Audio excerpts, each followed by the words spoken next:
Hallo, guten Tag, wie geht es euch heute? How are you all today?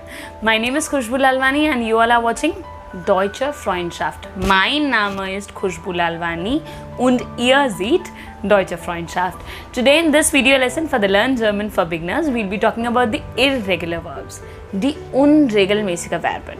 In the last lesson, we covered the verb, verb structure, verb conjugation, the regular verbs in brief. In this video, we'll be talking mainly about the irregular verbs. Also, there is a handout from Deutsche Freundschaft for you people to memorize all those tricks and tips we'll be discussing in this video. So without wasting the time, let's start the video. Fangen wir an.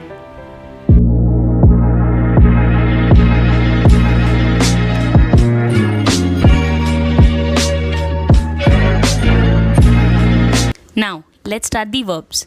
वर्बन, जैसे कि मैंने last class में भी बताया था, verb या क्रिया क्या होती है जो किसी भी डूअर का एक्शन डिफाइन करती है, यानी कि जो करता है वो क्या कर रहा है. मैं सो रही हूँ, मैं पढ़ा रही हूँ, मैं पढ़ रही हूँ, मैं सीख रही हूँ.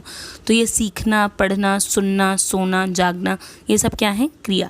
सो a verb that characteristically is the grammatical centre of a predicate and expresses an act, occurrence or mode of being that depends on the subject of the sentence. That means जो subject, जो doer of the sentence, right? Now, there are two types of verbs in German, as I told you: regelmäßige Verben und unregelmäßige Verben. Regular verbs and irregular verbs, right? Now, verb structure के बारे में एक और बार discuss कर लेते हैं कि verb structure क्या होता है. तो en या n जो होती है वो हमारा ending denote करता है, और जो उससे पहले का पार्ट होता है it is considered as stem of the verb. That means verb stem. Infinitive का मतलब है रॉ फॉर्म, जब तक मैंने उसको कॉन्जुकेट नहीं किया है सब्जेक्ट वाइज. अगर मैं इंग्लिश में बात करूँ तो जैसे I do my work but he does his work, तो ही के साथ डज लगा और आई के साथ डू लगा, राइट? तो इसका रॉ फॉर्म क्या है? जब मैंने इसको किसी के साथ नहीं लगाया तो हम नॉर्मल क्या बोलते हैं? डू. नॉर्मल कोई भी अगर वर्ब बोलनी है तो मैं टू डू बोलती हूँ, तब मैं टू डज नहीं लगाती, राइट? क्योंकि तब मैंने ही, शी, इट या आई, वी, यू दे के बारे में बात नहीं की. तो रॉ फॉर्म को हम जर्मन में कहते हैं इन्फिनिटिव फॉर्म, जब तक मैंने उसको सब्जेक्ट के लिए कॉन्जुगेट नहीं किया है. Now, unregelmäßige Verben, irregular verbs. Now there are 2 points that you have to make sure. One is that they are also known as starke Verben. Starke Verben, that means strong verbs. And second is that verb stem changes in certain cases like do and AZS, right? तो जो do और AZS form होगी that will change, right? Now for example, ich fahre. अब आपने यहाँ पे notice किया होगा जो फारन है उसमें ये वाला ए है, इश के साथ भी यही वाला ए लगा है, लेकिन डू के साथ ये वाला ए लग गया क्योंकि ये इररेगुलर वर्ब है. यहाँ वाला ए और ये वाले ए में डिफरेंस है क्योंकि इस ए की प्रोनाउंसिएशन है आ और इस ए की प्रोनाउंसिएशन है ए, राइट? तो Faran aber fährst, du fährst, aber ich fahre, right? That is irregular. अब irregular verbs में changes अक्सर होते कहाँ हैं? vowels में. vowels यानी कि ए ई आई ओ यू जो हमारे हैं, तो सेम वे ए ई आई में अक्सर चेंजेस होते हैं. तो जैसे ये ए है, ये यहाँ पर ए विद umlaut में चेंज हुआ, वही होता है irregular verbs में. जर्मन में अक्सर vowels ही चेंज होते हैं. Now some irregular verbs I'll be telling you: fahren, werfen, lesen, essen, helfen, vergessen und geben. अब ये क्यों लिखवाई? ताकि आपको याद हो जाए कि जो मैंने आपको बताया था verb stem क्या होती है. तो les will be the verb stem but en will be the endung. en will be the endung and ess will be the verb stem. helf is the verb stem, en is the ending, and similarly it goes in all the verbs. Now, verb conjugationem presens, the verb conjugation in the present tense. अब last time भी हमने आपको लिखवाया था कि endings होती हैं verb को, इश के साथ एंडिंग ई होगी, जैसे कि ही, शीट के साथ एंडिंग एस या ई एस लगती है. तो वैसे ही सर्टेन सब्जेक्ट्स के साथ जर्मन में अलग अलग एंडिंग्स हैं that you have to learn. कि इश के साथ एंडिंग ई होती है, डू के साथ एस टी, जी फॉर्मल के साथ ई एन, एयर जी एस के साथ टी, वियर के साथ भी ई एन, ईयर के साथ टी, जी जी फॉर्मल वाला भी और दे वाला भी दोनों के साथ ई एन, राइट? तो वियर, जी जी जी चारों की कॉन्जुगेशन हमेशा सेम रहती है. That is also a shortcut trick for you. वियर, जी जी और फॉर्मल वाला जी, इनकी कॉन्जुगेशन भी हमेशा सेम ही होती है, कोई भी वर्ब देख लीजिएगा.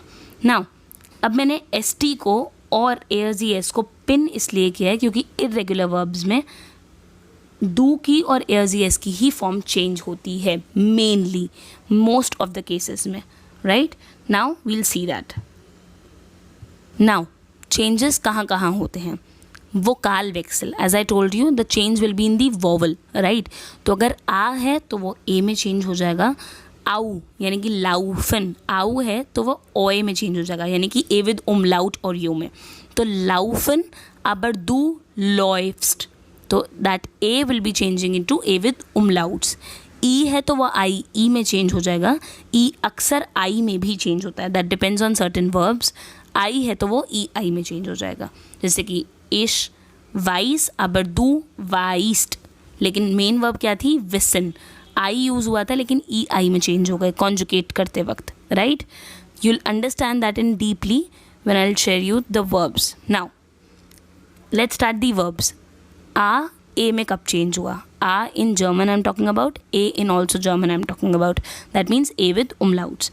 Now ich fahre aber du fährst, sie fahren es fährt, wir fahren, ihr fahrt, sie fahren und sie fahren. Now चीज़ें क्या याद रखने को बताया था मैंने आपको, वर्ब स्टेम प्लस ई, ये वर्ब स्टेम है, ये एंडिंग है, ये भी वर्ब स्टेम है प्लस एंडिंग है. Verb stem ending, verb stem ending, and it's going with everything. Only thing that you have to memorise is कि डू और एस के साथ हमारी फॉर्म चेंज होगी. आई टोल्ड यू डू और इसमें आपकी फॉर्म चेंज हुई क्योंकि मेन वर्ब थी फारन, लेकिन यहाँ पर वो ए विद उमलाउट्स में आई और यहाँ पे भी वो ए विद उमलाउट्स में आई, तो वर्ब स्टेम चेंज हुई, right. Now the other example is श्लाफन. इसमें भी यही हुआ, ए जो था हमारा इंग्लिश वाला that has change to A with umlauts, right. So इश श्लाफ aber du schläfst, तो आ ए में चेंज हुआ, यानी कि ए विद उमलाउट्स में चेंज हुआ. किन फॉर्म्स में, डू और एस की फॉर्म में. अब बाकी सब चीज़ें नोटिस कर पा रहे होगे, बाकी सब में यही है that verb stem plus the ending. Which things are changed, only डू एंड एस. Now tragen, tragen means to wear. Now ich trage aber du trägst, यही एग्जाम्पल्स हैं. आ ए में कब चेंज होता है, तो प्लीज़ इनको नोट डाउन करते जाइए. ich trage, du trägst, sie tragen, es trägt, wir tragen, ihr tragt, sie tragen. Change कहाँ हुआ, सेम, डू और एस के फॉर्म में. Now fangen, fangen means to catch, right. Ich fange den Ball, that means I am catching the ball. So ich fange, du fängst, A changes to A. Sie fangen, es fängt, wir fangen, ihr fangt und sie fangen. Now next category में जाते हैं जहाँ पर ए you जो है वो ए with उमलाउट्स और you पे आ गया. जैसे कि द बेसिक वर्ब इज लाउफन. लाउफन दैट मीन्स टू वॉक और to run. Ich laufe in den Park, that means I am walking in the park. So ich laufe, du läufst. Ich laufe, du läufst, sie laufen, es läuft, wir laufen, ihr lauft und sie laufen. Change कहाँ आया, इधर. किस में change है, जो ए you था वो किस में चेंज हुआ, A with umlauts and U में. Now the other category is E changes to I E, and all these verbs are very basic, you can use them in a sentences, so please note them down. Now sehen, that means to see. Ich sehe, du siehst. H is silent, so don't pronounce it as sehe, it's sehe. Ich sehe, du siehst. Sie sehen, es sieht. Wir sehen, ihr seht und sie sehen. Again the thing that changes was do and ASES. कहाँ change हुआ? ई किस में आ गया हमारा? आई ई में, और आई ई की pronunciation क्या होती है? ई. सो चेंज यहाँ आया क्योंकि यहाँ एस ई यूज़ हुआ था, बट यहाँ क्या हुआ? आई ई, और यहाँ भी आई E. Next verb is lesen, that means to read. Ich lese, du liest, sie lesen, er sie es liest, wir lesen, ihr lest, sie lesen. The thing that changes, du and er sie es. Now the next category is I and EI. I and EI. जैसे कि यहाँ पर एक चीज़ आपको याद रखने वाली है कि इसके पास कोई एंडिंग नहीं है. इश वाइस, यहाँ पर no ending, there is no E, right. So this is also a change. यहाँ पर डू और इसमें तो चेंज है ही, लेकिन इश में भी है, राइट. तो इश वाइस, डू वाइस्ड, जी विसन, एयर जी एस वाइस्ड, वियर विसन, ईयर विस्ट, जी विसन. ई एंड में नहीं लगा है, तो this is also a change.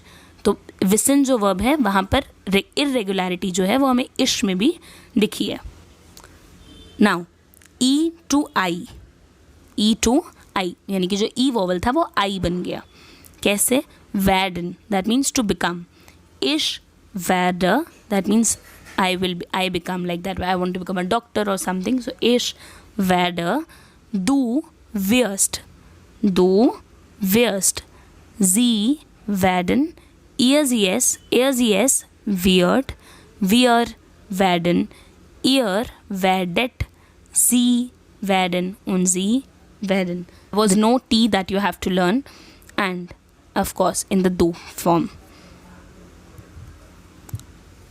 Now the other verb is sprechen, that means to speak. Ich spreche, du sprichst, sie sprechen, er sie es spricht, wir sprechen, ihr sprecht, sie sprechen. Right? So again the change was in do and er sie es. Now other verb is essen. Ich esse, du isst, sie essen, er sie es east. तो ई जो था हमारा first word ई यहाँ पर, वो किस में change हो गया? आई में. और इसमें भी किस में चेंज हो गया? आई में. जी एसन, er sie es east, wir essen, ihr esst, sie essen. That means eat. Now nehmen, that means to take. These verbs are very important in building the basic sentences, so please note them down. It's my request. Now ich nehme, du nimmst. E changes to I, right? Sie nehmen, er sie es nimmt. Wir nehmen, ihr nehmt und sie nehmen. Again the thing changed was do and er sie es. And this was it. Now let's move to your homework.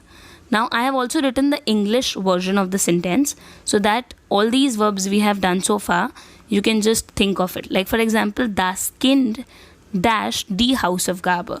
Now it could be a regular verb, it could be an irregular verb, that you have to see. To do verb हमने कौन सी पढ़ी थी? एक मैं आपके लिए कर दूंगी क्योंकि अभी ये नया नया है. So the child is doing the homework. So the verb was machen. Machen means to do, right? So das Kind, er sie es, ending होती है T. Verb stem is mark, marked, M-A-C-H-T. That was marked, right? And now the other verbs you have to do. Mein Vater dash die Zeitung. That means my father is reading the newspaper. Now think of the verb that was used to read and then conjugate it according to your father. And similarly, you can do the rest of the homework. Und thanks for zuschauen. And this was the end of our video. I really hope that you like this video. If you like this video, please give it a thumbs up. Also, there is a good news for you. All those tricks and tips we shared in the video are also available in the PDF format. for you people. So please check out the description box. And if you have not yet subscribed to my channel, please subscribe to Deutsche Freundschaft and press that bell icon so that you don't miss any notification and any video. So for today, auf Wiedersehen, auf Wiederhören und